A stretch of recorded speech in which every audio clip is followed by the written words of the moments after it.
Matumura nafakkachoota deemte iddoon dhufuun dandeenye aanaan na fiide bakkan taa'uu dandeenye taana teessiste Yesus situ jaalala ana simaatte eega tuttuqqaa farkiisi daachin aanaan qabu sirra raachitiisaas hin keewwadhu ani sitti waamameera tuttuqqaa farkiisi daachin aanaan qabu sirra raachitiisaas hin keewwadhu ani sitti waamameera.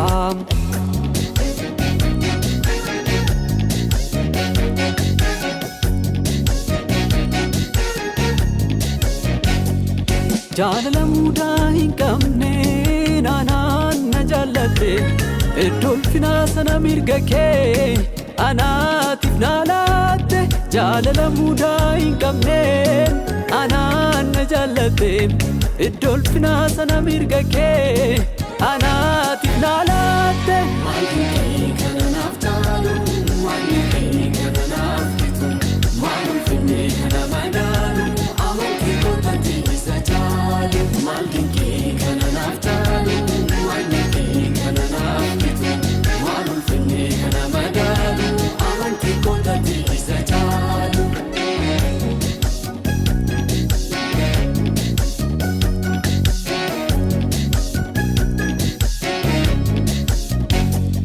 Ormummaa koo hambistee qomoo keetti erga na waamte dhiiga kee qulqulluu cabsitee ofiit na araarsite.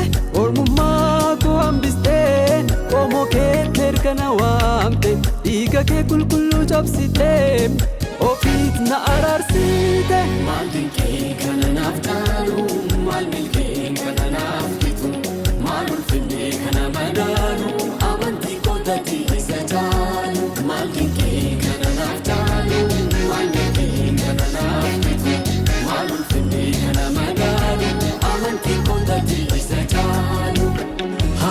Matumura nafakkachoota deemte iddoon dhufuun dandeenye aanaan na fiide bakkan taa'uu dandeenye ana teessiste Yesus situ jaalala